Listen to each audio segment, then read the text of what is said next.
দর্শক, সাজ্জাদ কাদিরের প্রীতি এবং শুভেচ্ছা নিন। এই মুহূর্তে আপনাদের সামনে কথা বলতে এসেছি। আওয়ামী লীগকে আর দাবায় রাখা সম্ভব হবে না, এই প্রসঙ্গটা নিয়ে আপনাদের সামনে কথা বলবো। তার আগে বাংলাদেশের একটা গণমাধ্যম আজকে একটি রিপোর্ট করেছে, দৈনিক দেশ রূপান্তর পত্রিকা। সেখানে লিখেছে, শিরোনামটা হচ্ছে এমন যে আওয়ামী লীগের গোপন প্রস্তুতি। সেখানে গোয়েন্দা প্রতিবেদনের বরাত দিয়ে লেখা হয়েছে যে আওয়ামী লীগ গোপনে নানান কর্মসূচি নিয়ে মাঠে নামছে এবং গোপন প্রস্তুতি নিচ্ছে। গোপন প্রস্তুতির মধ্যে বলা হয়েছে যে নিষেধাজ্ঞার মধ্যেও ১ মাসের কর্মসূচির পরিকল্পনা নিয়েছে আওয়ামী লীগ। প্রতিষ্ঠা বার্ষিকীতে অশান্তির পায়তারা, নগরীর বিভিন্ন স্থানে ঝটিকা মিছিল, কর্মসূচি ইত্যাদি। আজকে আওয়ামী লীগকে বর্তমান অন্তর্বর্তীকালীন সরকার আওয়ামী লীগের কার্যক্রম নিষেধাজ্ঞা দিয়েছে। কি কারণে?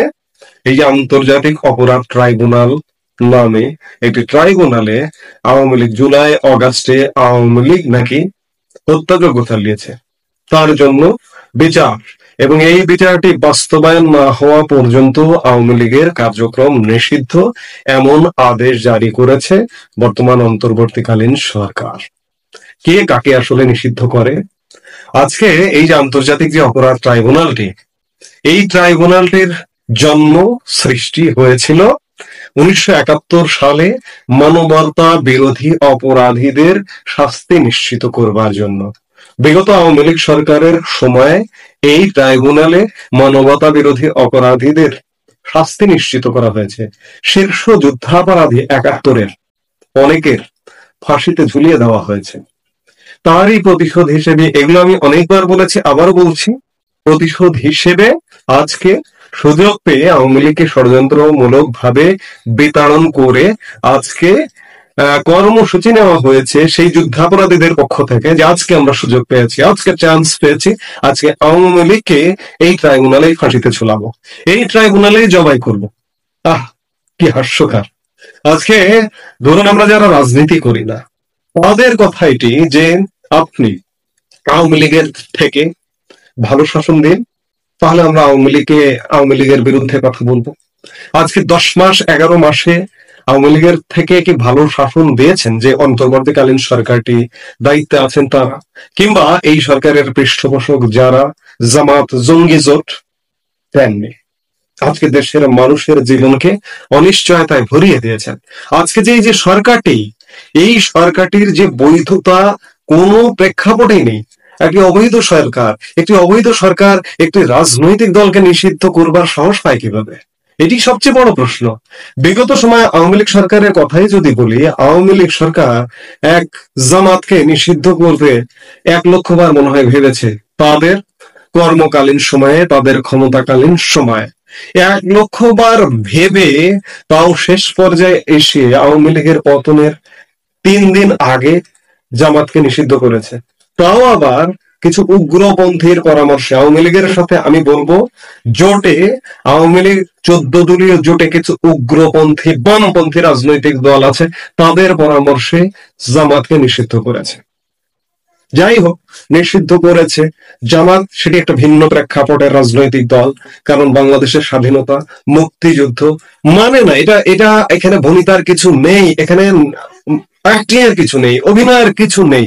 এটি একটি মানে না মানা একটি দল। এই যে ভারত পাকিস্তান যুদ্ধ যখন হলো, সংঘাত হলো, যুদ্ধ তারা বলে না, পূর্ণাঙ্গ যুদ্ধ, এই সংঘাতের সময় আপনারা জামাতের রূপ দেখেছেন। এই সংঘাত সময়কালে মে মাসের ৭ তারিখে যখন সংঘাত হলো, সেই দিন জামাতের আমির ডক্টর শফিকুর রহমান ফেসবুকে স্ট্যাটাস দিয়েছিলেন। আপনার একটু সেই স্ট্যাটাসের নিচে গিয়ে দেখুন যে জামাত সমর্থকরা কতটা পাকিপন্থী, পাকিস্তানকে এত ভালোবাসে। আমি বারবার বলি যে পাকিস্তানকে এত ভালোবাসে, পাকিস্তানের প্রতি এত প্রেম, এত ভালোবাসা, অথচ পাকিস্তানিরাও জামাতিদের ভালোবাসে না, পছন্দ করে না। বাংলাদেশের জামাতকে তো পছন্দ করে নাই, পাকিস্তানেও জামাতের কোনো অস্তিত্ব নেই। আজকে সেই জামাত আওয়ামী লীগকে নিষিদ্ধ করবার প্রধান ভূমিকা, এই সরকারকে দিয়ে প্রধান ভূমিকায় অবতীর্ণ। আজকে বলবো যে আওয়ামী লীগকে নিষিদ্ধ করা হচ্ছে। আওয়ামী লীগ কেন মানবেন আপনারা? আপনাদেরকে নিষিদ্ধ করা হচ্ছে। এই সরকারটি কি, আমি তো বারবার বলি, এই সরকারটি কি বৈধ সরকার? একটি রাজনৈতিক সরকার, জনগণের মাধ্যমে নির্বাচিত সরকার। তার নির্দেশনা আপনারা কেন মানবেন? এই যে পত্রিকা কেন বলছে যে গোপন প্রস্তুতি, গোপন প্রস্তুতির কিছু নেই। 3.5 লক্ষ ইতিমধ্যেই গ্রেপ্তার করেছে, আর কত গ্রেপ্তার করবে? আরো 3.5 লক্ষ। প্রস্তুত হন। আপনি রাজনীতি করেন, রাজনীতি করতে হলে আপনার গ্রেপ্তার হতে হবে, জেল হতে হবে, জুলুম হতে হবে। কারণ আমার প্রশ্ন যে আমার ভালো শাসন দরকার। আওয়ামী লীগের 16 বছরের শাসন যদি খারাপ হয়, তার থেকে ভালো শাসন দরকার। সেই শাসন কি আমি পাচ্ছি? কিংবা আগামী দিনে পাবো? কাদের হাত দিয়ে পাবো? বিএনপি, জামাত, এনসিপি তাদের হাতে পাবো?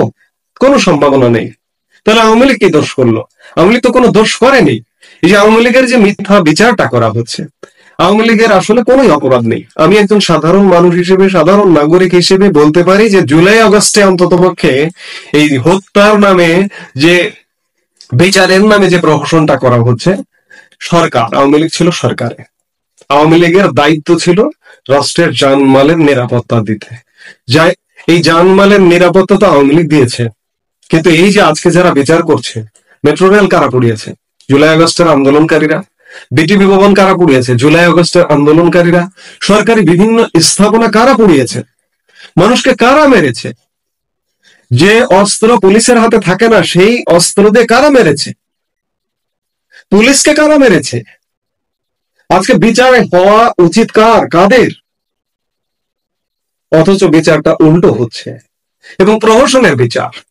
আজকে 1 বছর হতে চললো, আমরা 11 মাসে অবস্থান করছি। আজকে আওয়ামী লীগকে এসব গোপন টোপন না, প্রকাশ্যে প্রস্তুতিতে বের হতে হবে। আমরা দেখছি, আস্তে আস্তে এগুলো দেখছি। আগামী 23শে জুন আওয়ামী লীগের প্রতিষ্ঠা বার্ষিকী, 76তম প্রতিষ্ঠা বার্ষিকী, 76 বা 77তম প্রতিষ্ঠা বার্ষিকী। কাজেই আওয়ামী লীগকে বের হতে হবে, তাছাড়া কোনো উপায় নেই। কারণ আমাদের রাজনৈতিক দল, আমরা এটা ভাববার কোনো কারণ নেই যে আমাদের স্বর্গ থেকে একটা রাজনৈতিক দল এসছে। আমি বারবার এই কথাগুলো বলি, এই কথাগুলো রিপিট শুনতে শোনা যায়, কিন্তু তারপরেও আমাদের কপালে এমন ভাগ্য জোটেনি যে স্বর্গ থেকে রাজনৈতিক দল এসছে, সেই দল রাতারাতি 6 মাস, 1 বছর বা 5 বছরে সবকিছু পাল্টে দেবে, প্রশ্নই আসে না।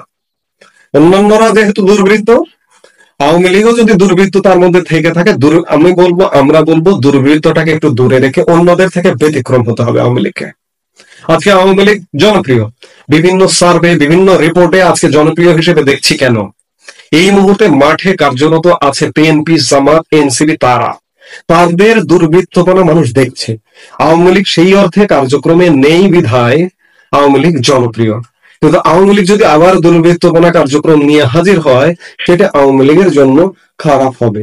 এবং আওয়ামী লীগের শাসনের কথা বারবার মানুষ মনে করছে, মনে করতে করতে আজকে মানুষ মনে করছে যে না, সেই আওয়ামী লীগ যা ছিল সেটাই ভালো ছিল। এখন যে বন্দোবস্তের কথা বলা হচ্ছে, বন্দোবস্ত শব্দটা, বন্দোবস্ত নতুন, আমার মুখে বেশি বেশি আসে আর কি। এইসব জামাতিদের কণ্ঠের ভাষা, যে বন্দোবস্ত, এই নতুন বন্দোবস্তের কথা বলা হচ্ছে, এই বন্দোবস্ত বাংলাদেশকে রক্ষা করবে না। কাজেই আজকে আওয়ামী লীগ, যদি রাজনীতি করতে হয় আপনাদের, আপনাদের মরতে হবে, জেল খেটতে হবে, অনেক কিছু, অনেক কষ্ট সহ্য করতে হবে, করে বাংলাদেশকে রক্ষা করতে হবে এবং নিজেদের শুদ্ধ হতে হবে। এটি আমাদের সর্বস্তরের দেশবাসীর। আসসালামু আলাইকুম রহমতুল্লাহি ওবরকাতুহু। সম্মানিত দর্শক, লন্ডনে জনাব তারেক রহমান সাহেবের সঙ্গে ডক্টর মোহাম্মদ ইউনূসের একটি সম্মানজনক বৈঠক, এবং এই বৈঠককে কেন্দ্র করে আলোচনা সমালোচনা এখন তুঙ্গে, এবং এই আলোচনা সমালোচনার প্রেক্ষিতে রাজনীতিতে নতুন হিসাব এবং নতুন মেরুকরণ শুরু হয়ে গেছে। ফলে গত 10 মাস এই রাজনীতির অঙ্গনে যে উত্তাপ ছিল, এই রাজনৈতিক অঙ্গনে যে হিসাব ছিল, নিকেশ ছিল, এখন এই জুন মাসের 15 তারিখের পর থেকে নতুন করে সবাইকে ভাবতে হবে এবং নতুন করে সবাইকে সবকিছু শুরু করতে হবে। সেই বিষয়গুলো নিয়ে আলোচনা করব, কিন্তু তার আগে বলে নেই, যখন ডক্টর মোহাম্মদ ইউনূস সাহেব আসলেন ক্ষমতাতে, আপনারা যারা আমার অনুষ্ঠান দেখেন, সেটা মূলধারা টেলিভিশনগুলো বলেন বা পত্রপত্রিকা আমার লেখালেখি, অথবা বিভিন্ন গণমাধ্যমে যে আমার সাক্ষাৎকারগুলো হয়, বা আমার নিজের ইউটিউব চ্যানেলে, আমি একটা জিনিস প্রথম দিন থেকে বলে আসছি, সেটা হলো ডক্টর মোহাম্মদ ইউনূস এবং তার সরকারের যারা কর্তা ব্যক্তি, তাদের সকলেরই উচিত দেশের প্রধানতম রাজনৈতিক দলগুলো রয়েছে তাদের সঙ্গে একটা ইন্টারপার্সোনাল রিলেশনশিপ গড়ে তোলা, যেখানে কোনো ইগো থাকবে না, একেবারে খোলামেলা। এটাকে আমরা ফেলোশিপ বলি। তো সেক্ষেত্রে ধরুন আওয়ামী লীগ তো দৃশ্যপটে নেই, নিষিদ্ধ বলেন আর জুলাই আগস্ট বিপ্লবে পরাজিত শক্তি বলেন। কিন্তু যে সকল প্রধান রাজনৈতিক দল এখন পর্যন্ত নিষিদ্ধ নয়, যেমন ধরুন আওয়ামী লীগের সহযোগী যে দলগুলো, সেক্ষেত্রে জাতীয় পার্টি, জাসদ থেকে শুরু করে, মানে আপনি সবাইকে শত্রু বানাতে পারবেন না। আপনি একজনকে টার্গেট করে বাকি সবাইকে আলাদা করে দিন, তাহলে শূন্যতাটা কম হবে। এই কথাগুলো কিন্তু আমি প্রথম দিন থেকে বলে আসছিলাম। ২ নম্বর হলো যে এই মুহূর্তে রাজনীতিতে দুটো গুরুত্বপূর্ণ স্টেক হোল্ডার রাজনীতিতে, একটা হলো বিএনপি এবং আরেকটা হলো জামাত। তো আমি চেয়েছিলাম যে জামাতের সঙ্গে এবং বিএনপির সঙ্গে ডক্টর মোহাম্মদ ইউনূসের সম্পর্কটা পারিবারিক হোক। ডক্টর মোহাম্মদ ইউনূস সাহেব লন্ডন গিয়ে তারেক রহমান সাহেবের সঙ্গে বৈঠক করুন, এই কথা আমি বহুবার বলেছি। বেগম খালেদা জিয়ার বাসায় উনি যান, সম্পর্কটা স্বাভাবিক হোক এবং একান্ত পারিবারিক হোক। একই সঙ্গে তিনি জামাতের অফিসে যান, বারবার জামাত তাদের অফিসে যাবে, এটা অনেকটা কর্তৃত্ববাদী হয়ে যায়। রাজনীতিতে এই জিনিসগুলো, এই ইগো থাকে না। এখানে দেখা গেল যে জামাত বা অন্যান্য রাজনৈতিক দলের যারা শীর্ষ নেতা, তাদের কারোর মধ্যে কিন্তু এই ইগো নাই। যখন তাদের প্রয়োজন, তারা কিন্তু লজ্জা শরম ত্যাগ করে প্রতিপক্ষের সাথে, শত্রুর সঙ্গে সমঝোতায় বসতে হচ্ছে। তো প্রধান উপদেষ্টার যে পদ এবং পদবি, এটা মূলত একটা পলিটিক্যাল পোস্ট অ্যান্ড পোর্টফোলিও। ২ নম্বর হলো যে এর সঙ্গে জনগণের আশা আকাঙ্ক্ষা যুক্ত হয়েছে, বিশেষ করে এই জুলাই আগস্ট বিপ্লবের কারণে। ফলে এটা যে কেবল একটা পলিটিক্যাল পোস্ট অ্যান্ড পোর্টফোলিও তা নয়, তার সঙ্গে সঙ্গে জনগণের আশা এবং আকাঙ্ক্ষার একটা বিরাট অংশ এইটাকে কেন্দ্র করে রয়েছে। ফলে এখানে আমজনতার সঙ্গে সম্পর্ক রক্ষা করতে হলে ইগো থাকা চলবে না, ব্যারিয়ার থাকা চলবে না। অতীতে আমরা জাস্টিস হাবিবুর রহমান সাহেবকে দেখেছি এই ক্ষেত্রে সবচেয়ে সফলতম। মানে তিনি কোনো অবস্থাতেই তার অফিসের সঙ্গে জনগণের এবং পলিটিক্যাল যে শক্তি সমূহ রয়েছে সেটা কোনো দূরত্ব ছিল না। ফলে ইতিহাসের সবচেয়ে সুন্দর একটা নির্বাচন এবং একটা তত্ত্বাবধায়ক সরকার উপহার দিয়ে এই ঢাকা শহরে কোনো রকম রাষ্ট্রীয় প্রোটোকল ছাড়া রমনা পার্কে খুব সকালবেলা প্রাতঃভ্রমণ করেছেন, সন্ধ্যার পরে প্রাতঃভ্রমণ করেছেন, বিকেলবেলা হেঁটেছেন, সাধারণ মানুষের সঙ্গে শুভেচ্ছা বিনিময় করেছেন এবং মৃত্যুর পূর্বক্ষণ পর্যন্ত জাতির মন এবং মননে সম্মান এবং মর্যাদার সর্বোচ্চ শিখরে ছিলেন জাস্টিস হাবিবুর রহমান। কারোর সাথে দ্বিধাদ্বন্দ্ব, শত্রুতা তৈরি হয়নি। বিচারপতি শাহাবুদ্দিন সাহেব ভালো নির্বাচন করেছেন, কিন্তু তিনি আওয়ামী লীগের রাষ্ট্রপতি হওয়ার কারণে আওয়ামী লীগের সঙ্গে তার সম্পর্কটা শেষ পর্যন্ত ভালো যায়নি। আবার লতিফুর রহমান সাহেব নির্বাচন করেছেন, ভালো করেছেন, কিন্তু তার কর্মকাণ্ডের কারণে আওয়ামী লীগের সঙ্গে তার সম্পর্ক ভালো ছিল না। একমাত্র জাস্টিস হাবিবুর রহমানের কার্যকাল, মেয়াদকাল, তার কর্মকাণ্ড পুরো পিউপিল ছিল এবং এই বিষয়টি ডক্টর মোহাম্মদ ইউনূস খুব ভালো করে জানেন। তার সঙ্গে জাস্টিস হাবিবুর রহমানের সম্পর্ক খুব ভালো ছিল। তো সেদিক থেকে আমার এক্সপেকটেশন ছিল যে উনি ওইরকম কিছু একটা করুন, সবার সাথে খোলামেলা চালচলন করুন এবং পরবর্তীতে তিনি গ্রামীণ ব্যাংকের মানুষ হয়ে থাকুন, নোবেল লরিয়েট হয়ে থাকুন এবং আমজনতার মানুষ হয়ে থাকুন।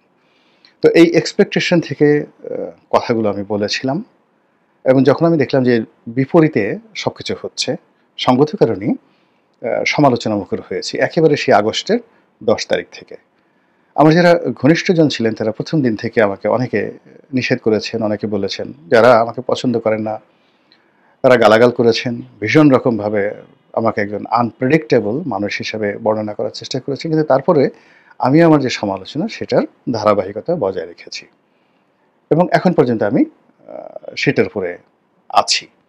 তো সেই দিক থেকে জনাব তারেক রহমান সাহেবের সঙ্গে ডক্টর মোহাম্মদ ইউনূসের যে বৈঠক, এই যে একটা প্রস্তাবনা ছিল, এই বৈঠকটি যদি 2024 সনের জুলাই আগস্ট বিপ্লবের পরপর সেপ্টেম্বর অক্টোবরে হতো, আজকের এই সমস্যাগুলো একটিও তৈরি হতো না এখন যা কিছু হচ্ছে।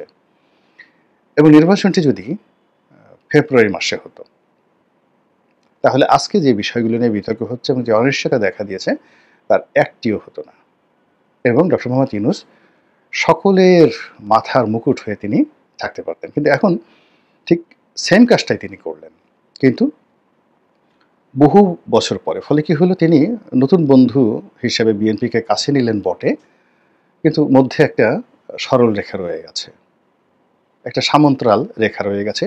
উভয়ের মনের মধ্যে অবিশ্বাস, অনাস্থা, ভয় কাজ করছে এই তাদের বন্ধুত্বের মধ্যে। অন্যদিকে তার সঙ্গে যাদের কৌশলগত মিত্রতা হয়েছিল গত 10 মাসে, সেই কৌশলগত মিত্ররাও এখন এলোমেলো হয়ে গেছেন। তারা সিদ্ধান্ত নিতে পারছেন না। তাদের অভিমানে বুক একেবারে উম যাকে বলা হয় স্তব্ধ হয়ে আছে। তাদের পঞ্চ ইন্দ্রিয় রাগে, ক্ষোভে, ক্রোধে, অভিমানে মানে রীতিমতো ফুলে গেছে। এর বাইরে ক্ষমতার যে কেন্দ্রগুলো ছিল, সেই ক্ষমতার কেন্দ্রগুলো হঠাৎ করে হাই ভোল্টেজ হয়ে গেছে। যেমন ক্যান্টনমেন্ট একটা ক্ষমতার কেন্দ্র, গণভবনের বাইরে বঙ্গভবন একটা ক্ষমতার কেন্দ্র, সচিবালয় সেক্রেটারিয়েট একটা ক্ষমতার কেন্দ্র, সুপ্রিম কোর্ট একটা ক্ষমতার কেন্দ্র, যমুনা একটা ক্ষমতার কেন্দ্র। এখন এই কেন্দ্রগুলোর সঙ্গে যে পারস্পরিক যোগাযোগ ছিল কিংবা তাদের মধ্যে রেষারেষি ছিল, তাদের মধ্যে একে অপরকে নিয়ন্ত্রণ করার, একে অপরকে ওন করার, ভালোবাসার যে একটা রসায়ন তৈরি হয়েছিল গত 10 মাসে, ঠিক এই বৈঠকের পরে সবগুলো থমকে গেছে এবং সবাই যার যার জায়গায়, মানে কোনো রকম আপনি যারা বিদ্যুৎ বিভাগে কাজ করেন তারা জানেন যে কোনো একটি বিদ্যুৎ প্ল্যান্টে যখন বিদ্যুৎ উৎপন্ন হয়, ধরুন 10,000 ভোল্টের বিদ্যুৎ পরিবাহনের জন্য একটা সঞ্চালন লাইন, আর বিদ্যুৎ সেখানে তৈরি হচ্ছে 10 মেগাওয়াট। তো 10,000 মেগাওয়াট বিদ্যুৎ বা 10 মেগাওয়াট বিদ্যুৎ তৈরি হচ্ছে একটা পাওয়ার প্ল্যান্টে, এবং সেখান থেকে বিদ্যুৎ যে সঞ্চালন লাইনে এসছে সেটা হয়তো 10,000 ভোল্ট বা 22,000 ভোল্ট, ওই ভোল্টে চলছে। হঠাৎ করে কোনো একটা পরিস্থিতির কারণে দেখা গেল যে সঞ্চালন লাইনটা বন্ধ হয়ে গেছে। তো সঞ্চালন লাইনটা বন্ধ হয়ে যাওয়ার কারণে কি হলো, কিন্তু পাওয়ার প্ল্যান্টটা বন্ধ হয়নি। পাওয়ার প্ল্যান্ট সেই 10,000 বা 10 মেগাওয়াট বিদ্যুৎ সেখানে তৈরি হচ্ছে। তো পরবর্তীতে যখন আপনি সঞ্চালন লাইনটা আবার যুক্ত হয়ে যায়, তাহলে সেখানে কি ধরনের প্রতিক্রিয়া তৈরি হবে? এখন এই পাওয়ার হাউসগুলোর যার যার পাওয়ার সেটা এক্সট্রিম পর্যায়ে এই জুন মাসে তারা পাওয়ার উৎপন্ন করছে, কিন্তু তাদের মধ্যে যে সঞ্চালন লাইনটা ছিল অতীতে, সেই সঞ্চালন লাইনটা এর সঙ্গে বির, বির সঙ্গে সির, সির সঙ্গে ডির সব এলোমেলো হয়ে গেছে। ফলে কি হলো, এই যে সঞ্চালন লাইনটি এখন নতুন করে তাদেরকে আবার পুনঃস্থাপন করতে হবে। এখন পুনঃস্থাপন করতে গেলে আগে তো বিদ্যুৎ স্টেশনগুলো বন্ধ করতে হবে, মানে পাওয়ারটাকে জিরো করতে হবে। আর এইভাবে যদি হাই ভোল্টেজ নিয়ে আবার পুনঃসংযোগ স্থাপন করতে হয়, তাহলে কি হবে? বিদ্যুৎ কেন্দ্র জ্বলে যাবে, যারা এই সংযোগ স্থাপন করতে যাবেন তারা পুড়ে ছারখার হয়ে যাবে, যে কোনো দুর্ঘটনা ঘটতে পারে। তো যার জন্য এরকম একটা হাই ভোল্টেজ নিয়ে হঠাৎ করে এই সঞ্চালন লাইনটা, আগে যেটা এর সঙ্গে বির ছিল, বির সঙ্গে সির ছিল, এখন এটা যদি এর সঙ্গে সির হয়ে যায়, সির সঙ্গে ডির হয়ে যায়। যারা জ্যামিতি মানে বা চতুর্ভুজ কিংবা যারা বর্গক্ষেত্র এগুলো নিয়ে লেখাপড়া করেছেন, তারা সেই ত্রিভুজ, চতুর্ভুজ, রম্বস, এদের কৌণিক দূরত্ব এবং সেখানে অ্যাঙ্গেল, এখানে এ বি সি ডি, এগুলোর বিভিন্ন বাহুর যে যোগাযোগ, এই সম্পর্কে আপনারা খুব ভালো করে জানেন। এখন তদ্রূপ ডক্টর মোহাম্মদ ইউনূসের সঙ্গে এই সময়টাতে একেবারে রিয়েলিটি, সাদামাটা কথা যদি বলি, তাহলে ক্যান্টনমেন্টের সাথে সম্পর্ক ভালো যাচ্ছিল না। সেই দিক থেকে অনেকে বলার চেষ্টা করছিলেন যে ক্যান্টনমেন্টের একটি অংশ হয়তো ভারতকে সমর্থন জানায়, আরেকটি অংশ জামাতকে সমর্থন জানায়, আর জামাতকে যারা সমর্থন জানায় তারা মূলত ডক্টর মোহাম্মদ ইউনূসের শুভার্থী। কারা জানে কি জানে আমি জানি না, বাট এইভাবে কিন্তু কথাবার্তা হচ্ছে। আর যখন ক্যান্টনমেন্ট থেকে বলা হলো যে ডিসেম্বর মাসেই একটা নির্বাচন হবে, আর জানুয়ারি মাসের 1 তারিখে আমরা একটা নতুন সরকারকে ক্ষমতায় দেখতে পাবো, এবং এই কথার সঙ্গে জনাব তারেক রহমান সাহেবের যে বক্তব্য, ডিসেম্বরে নির্বাচন হতে হবে ফাইনাল, এবং এর বাইরে কোনো কথা নেই, এতে স্পষ্টতই বোঝা যাচ্ছিল যে উত্তরপাড়া অর্থাৎ ক্যান্টনমেন্টের সঙ্গে বিএনপির একটা সংযোগ, সেটা বাক্যের হোক, হৃদয়ের হোক, মন এবং মননের হোক, এটা হয়ে গেছে। উভয়ের ভাষা মিলে গেছে। তো যখন উভয়ের ভাষা মিলে গেছে, তখন সেখানে আরেকটি সংযোগ, সেটা অবশ্যই ছিন্ন হয়ে গেছে। তো ছিন্ন হয়ে যাওয়ার কারণে যে ক্রিয়া এবং প্রতিক্রিয়া আমরা দেখেছি, যা কিনা আমাদের পুরো রাজনীতির অঙ্গনকে উত্তাল করে ফেলেছিল ঈদের আগে, ঈদুল আজহার আগে। আমরা সেটা ঢাকা সিটি কর্পোরেশন, দক্ষিণ সিটি কর্পোরেশনের সামনে দেখেছি। আমরা সেটি প্রধান উপদেষ্টার বাসার সামনে দেখেছি। আমরা সেটা শাহবাগে দেখেছি। সেটা আওয়ামী লীগ নিষিদ্ধকরণ বলেন, মেয়র পদের সাথে নিয়োগ বলেন, কিংবা ডিসেম্বরের মধ্যে নির্বাচনের দাবি, যাই বলেন না কেন, পুরো সব কিছু ওই গত 10 মাসের যে সঞ্চালন লাইন এবং 10 মাসে যে শক্তিগুলো তারা তাদের পাওয়ার স্টেশনে সঞ্চয় করেছিল, সেইভাবে কিন্তু মানে যাকে বলে সঞ্চালন লাইনে বিদ্যুৎ প্রবাহ অব্যাহত ছিল। কিন্তু এই ডক্টর মোহাম্মদ ইউনূস এবং জনাব তারেক রহমান সাহেবের বৈঠকের পর সমস্ত পাওয়ার হাউজের যে ইন্টারকানেক্টিভিটি, এটা এখন নতুন করে রিকানেক্ট করতে হবে। এখন সেই রিকানেকশন করতে গিয়ে কার সঙ্গে কার সম্পর্ক হবে, এটা এলোমেলো হয়ে গেছে। অর্থাৎ জামাতের সঙ্গে ডক্টর মোহাম্মদ ইউনূসের সম্পর্ক, তারপর বিএনপির সঙ্গে উত্তরপাড়ার সম্পর্ক, তারপর দেশের বাইরে ভারত, পাকিস্তান, চীনের সঙ্গে অন্যান্য যে সকল পাওয়ার স্টেশন রয়েছে তাদের যে সম্পর্ক, এইগুলোর এখন নতুন হিসাব নিকাশ শুরু হয়েছে। এবং সেই হিসাব নিকাশের কারণে জুন মাসে মানে সবাই স্তব্ধ থাকবে। পাওয়ার কেন্দ্রগুলো শুধুমাত্র পাওয়ার উৎপন্ন করবে, কিন্তু সঞ্চালন লাইনে সেগুলো যুক্ত না হওয়ার কারণে পুরো জুন মাসটা একটা গুমোট অবস্থা চলে যাবে। অর্থাৎ এই যে আমি যখন ভিডিও করছি, আজকে জুন মাসের 15 তারিখ। তো এই জুন মাসে সব কিছু নিশ্চুপ থাকবে। জুলাই মাসে এসে যখন এই পাওয়ার হাউসগুলো তাদের রাষ্ট্র পরিচালনার জন্য, নির্বাচন পরিচালনার জন্য, দেশ চালানোর জন্য একে অপরের সহযোগিতা লাগবে এবং কানেক্টিভিটি লাগবে। এই কানেক্টিভিটি করতে গিয়েই সেখানে ফায়ার, ক্রস ফায়ার, এরপরে সেখানে অন্য যে সকল জিনিসগুলো হবে, যে ট্রান্সমিশন, ক্রস ট্রান্সমিশন, বিদ্যুৎ প্রবাহ এবং এন্টি প্রবাহ, এই সব মিলিয়ে জুলাই মাসটা কী যে হবে আমরা কিন্তু বলতে পারছি না। ফলে জনাব তারেক রহমান সাহেবের যে বৈঠকটি এই সময়টিতে হলো, এটি বিএনপির মধ্যে খুব আনন্দের বন্যা তৈরি করেছে এবং নিঃসন্দেহে doctor Mohammad Yunus now one of the happiest man. তিনি সেখান থেকে ফিরে এসেছেন সন্তুষ্ট চিত্তে এবং সেটাই স্বাভাবিক বিষয়।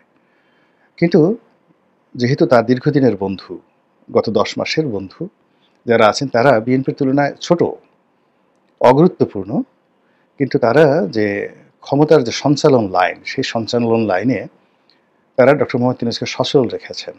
সেই জায়গাগুলোতে যখন আবার এরর তৈরি হয়ে যাবে, তখন ডক্টর মোহাম্মদ ইউনূসের জন্য আসলে সমস্যা তৈরি হবে।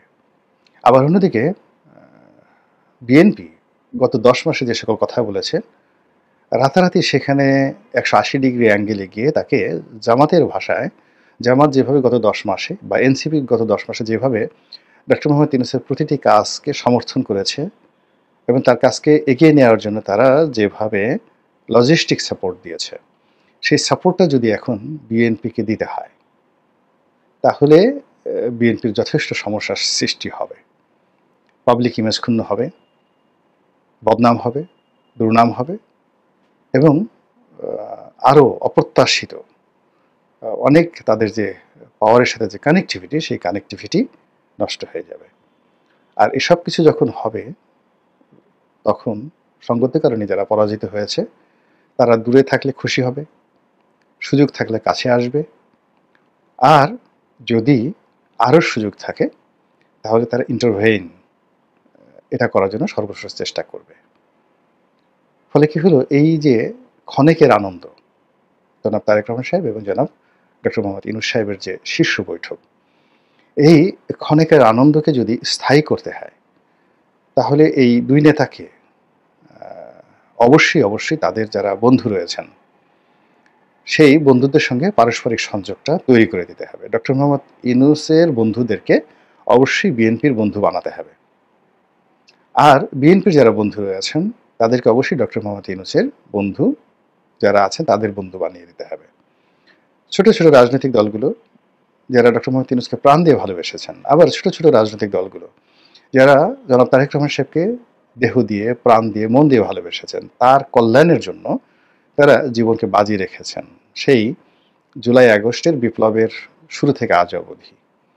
তো সেখানে আমদুধ যদি মিশে যায়, মধ্য থেকে তারা যদি আমের আটি বা বিসি হয়ে আলাদা হয়ে ডাস্টবিনে চলে যায়, তারা সহজে ছেড়ে দেওয়ার পাত্র না। একটা ছোট পিঁপড়া, আপনি তাকে যখন আক্রমণ করবেন, ও যখন দেখে বেঁচে থাকার কোনো আশা নেই, সর্বশক্তি দিয়ে আপনাকে একটা কামড় দেবে। তো সেই দিক থেকে বন্ধুদের যে কামড়, এটা উভয় নেতার জন্য এবং উভয় নেতার যে ক্ষমতার পাওয়ার হাউজে রয়েছে, সেই পাওয়ার হাউজের জন্য খুবই ক্ষতিকর। এর কারণ হলো, বন্ধুরা বা পারিবারিক যারা লোকজন রয়েছে, তারা একটি পাওয়ার স্টেশনের যে সার্কিটগুলো রয়েছে তারা চিনেন, সংযোগগুলো তারা খুব ভালো করে জানেন, এবং কিভাবে সেখানে শক্তি উৎপন্ন হচ্ছে, কিভাবে সেটা অ্যাক্টিভ হচ্ছে এবং রিঅ্যাক্টিভ হচ্ছে এবং প্রোঅ্যাক্টিভ হচ্ছে, সেটা বিএনপির ঘনিষ্ঠজন এবং ডক্টর মোহাম্মদ ইউনূস সাহেবের ঘনিষ্ঠজন খুব ভালো করে জানেন। কাজেই এটা যদি একটা নেগোসিয়েশনের জায়গায় না আনা যায়, বন্ধনটা হতে হবে শুধুমাত্র দুই নেতার বন্ধন হলে হবে না, দুটো গোষ্ঠীর এবং দুটো জোটের, আলটিমেটলি দুটো জোট, ডক্টর মোহাম্মদ ইউনূসের জোট এবং বিএনপির জোট, জনাব তারেক রহমান সাহেবের জোট। এদের মধ্যে যদি আগামী 2 সপ্তাহের মধ্যে বৃহত্তর এরকম একাধিক বৈঠক না হয়, তাহলে এই এরকম একটা সুন্দর দৃশ্য যা আমরা লন্ডনে দেখেছি এবং যেটা নিয়ে সবাই খুব আশাবাদী, এটি সকলের জন্য লায়াবিলিটিস হয়ে যাবে এবং বুমেরাং হয়ে যাবে। আল্লাহ আমাদের সবাইকে হেদায়েত দান করুন এবং হেফাজত করুন। আসসালামু আলাইকুম ওয়া রাহমাতুল্লাহি ওয়া বারাকাতুহু।